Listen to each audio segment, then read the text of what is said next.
Okay, enough goofing around. Let's make our way to the beach. Okay, quick history lesson. Back in 1715, a hurricane ran 12 Spanish ships full of gold, silver, and jewelry into Florida's coastline, and let's just say it didn't end well. Keep an eye out for anything shiny washing onto shore. As you can see, the water sparkles. Holy moly, what is that? Oh my gosh, I thought that was a whale!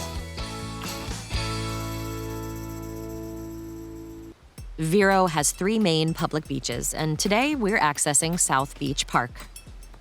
This popular beach is bustling with activity and offers the widest stretch of sand. Volleyball nets provide the perfect opportunity to play a game or throw a football. We get to swim in the ocean. We get to enjoy a beach that is not very populated either, which is great. No doubt about it. Just a simple walk on the beach is enough for these 2 friends. It's just so relaxing. It's kind of like an escape from our busy lives and our routines. It's just a deep breath of air.